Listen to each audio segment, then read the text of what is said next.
YouTube এবং ফেসবুকে যারা কাজ করে আপনারা জানেন ইউটিউব এবং ফেসবুক কিছুদিন পর পর নতুন আপডেট নিয়ে আনে।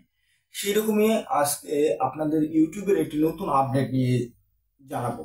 এই আপডেট কিছু কিছু মানুষের জন্য উপকার এবং কিছু কিছু মানুষের জন্য অপকার। কি এই আপডেটটা হলো যে যখন ইউটিউবে আপনাকে কেউ সাবস্ক্রাইব করে তাদের কাছে নোটিফিকেশন যায় এবং এই নোটিফিকেশনের মাধ্যমে কিন্তু প্রথম যে এনগেজমেন্ট আপনারা পান সেই নোটিফিকেশনের মাধ্যমেই আপনারা এই এনগেজমেন্ট পেয়ে থাকেন।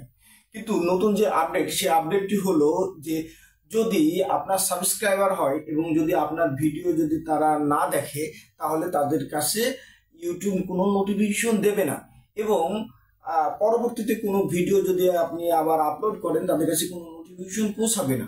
সেক্ষেত্রে আপনি আগের মতো যে এনগেজমেন্ট সেটা পাবেন না, কারণ কোনো ইউটিউবের যে কোনো ভিডিও বুস্ট আপের জন্য এই নোটিফিকেশন কিন্তু দারুণ ভূমিকা পালন করতো।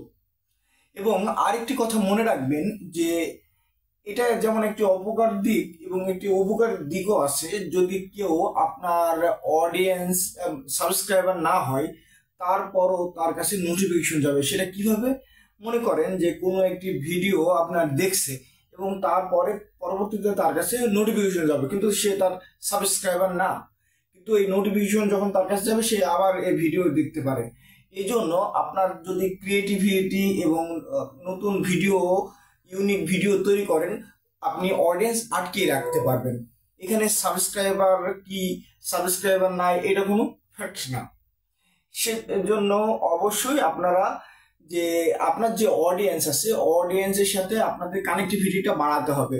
সেক্ষেত্রে আপনারা যদি কমেন্টস করেন, লাইক দেন তাদেরকে, তাহলে ওরা আপনার এই এনগেজমেন্টের জন্য পরবর্তী ভিডিও দেখবে।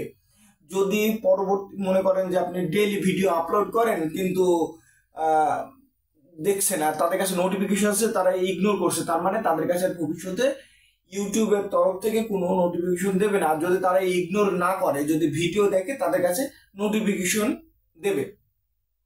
আপনার কাছে জানি না এই ইউটিউবের আপডেটটি কেমন লেগেছে। আমার কাছে ইউটিউবের এই আপডেটটি ভালো লেগেছে, কারণ যারা নতুন কন্টেন্ট ক্রিয়েটার এবং যারা কন্টেন্ট ক্রিয়েট করে অডিয়েন্সকে সাথে এনগেজমেন্টটা কানেক্টিভিটিটা যদি না রাখতে পারে তাদের কাছে নোটিফিকেশন দেবে না। এজন্য কিছু কিছু লোকের জন্য এটা ক্ষতি এবং কিছু কিছু লোকের জন্য এটা উপকার। কারণ দেখবেন যে কিছু কিছু চ্যানেলে প্রতিনিয়ত প্রচুর ভিডিও আপলোড দেয় এবং এত পরিমাণ ভিডিও আপলোড দেয়, এই ভিডিও তারা যখন ইগনোর করে সেই সব চ্যানেলে ভিডিও আর তার কাছে পৌঁছাবে না। সেজন্য আপনাদের অবশ্যই বেশি বেশি ক্যাটাগরি ওয়াইজ ভিডিও আপলোড করতে হবে যাতে আপনার অডিয়েন্সটা আপনার সাথে এনগেজ থাকে। আজকের ভিডিও এ পর্যন্তই। আল্লাহ হাফেজ।